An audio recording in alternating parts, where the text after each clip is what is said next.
Movement is medicine and rowing is fun, but beware, side effects include getting big guns. My goal is to go over a bunch of different row variations with you guys today, but first, we need to go over proper technique when it comes to all rowing movements. First off, we've seen this one before. I am tucking my ribs, I am tucking my hips. Look, that engages my abdominals. Now I won't have any problems with feeling the weight in my lower back, no matter what the row movement is. So do this! Please. Most people's first thought is the bent over row. So I'm going to get into my hip hinge position. Whoa! We know how to do this. This is in episode 3 of my movement series. Go check that out if you haven't for proper hip hinge form.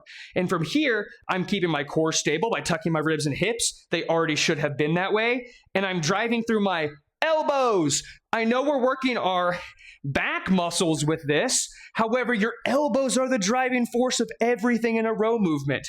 Not only with the power, but with what muscles are being utilized. Let me demonstrate. If I'm doing a high row, more at 90-degree angles with my elbows here, my high to mid back is getting activated.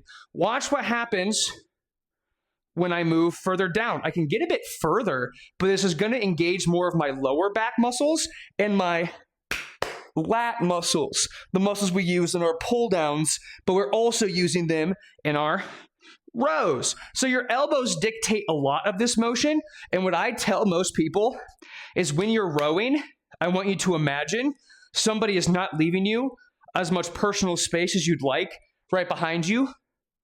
Bah! Elbow them. They don't belong in your personal space. Wah! We're not kicking. Wah! Single arm rows are another well-known row exercise. Here, I am making sure that I'm pulling my elbow where I want, either close to my body or more at a 45 degree. However, what's different here is obviously only one side is working at a time. Meaning, my hand right here, if I'm using something to support myself like this, like a bench, one of the more commonly used variations, I want my hand to be directly under my shoulder, just like a push-up, just like any sort of exercise we want to push into the ground or into a bench. To keep most stability, you want a straight line, right? So here, like I was before, I am rowing back as far as I can with my elbow at whatever angle I want for whatever muscles I want to utilize. Lower muscles, my elbow stays closer to my body, toward my hip.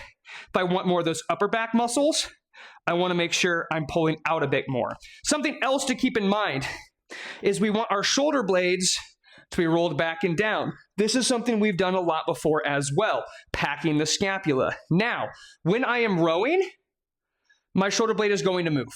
You want it to get the most stretch possible before you pull. You want that for most motions as long as you have good form, right? Understanding where your mobility lies, finding ways to improve it will help you get a better stretch and then contraction and thus better muscular engagement. So you're going to see people reach forward a little bit. As long as your core is tight, you can reach with these shoulders all you want, and you're not going to see any negative side effects. Last but not least, chest-supported rows.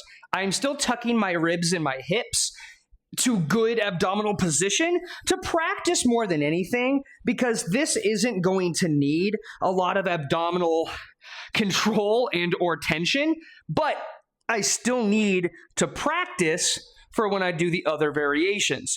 Now, I'd highly recommend you practice a squeeze for a second or two in the back of the motion. Just also so you know, you can absolutely do one-armed variations like this. My favorite is to hold one like this and swap sides while you hold one, you row with the other. Now, if you have fairly big tatas like myself, however, they are not fully muscular, chest-supported rows are probably not going to be nearly as comfortable for you. I've had plenty of clients complain to me over the years, you might just want to stick with the other variations. Sorry! I mentioned that rows can help you get big guns, as in biceps. Biceps work in this motion when your elbow bends. If you're doing any sort of variation where you're not really bending the elbow much, it's going to work much more of your shoulders and back, but you're not going to get much bicep activation. Bending your elbows is what your biceps are meant to do. Bicep video coming out soon. So that is what helps and aid in getting bigger biceps. They're probably the second or third most utilized muscle in most rowing variations. However, big compound movements like a heavy row are very, very helpful at stimulating the muscular growth and strength operations that go on within your biceps and your arms. You don't just need to do bicep curls and tricep extensions to get big arms. These compound movements with your pushes and your pulls are super duper helpful. Honestly, probably more important in my personal opinion. That's all I've got for you guys today. Thank you so much for watching. Hope you've been enjoying this series. I'm doing a movement-related video every day for the month of May, as well as going live for an hour on my live streams to help educate and demonstrate proper movement techniques and answer personalized questions from any of you guys. So if you have any comments, questions, or concerns, put them in the comments or come over to the live streams and enjoy the process of moving your body. Appreciate you guys. I'll see you in the next one. And remember,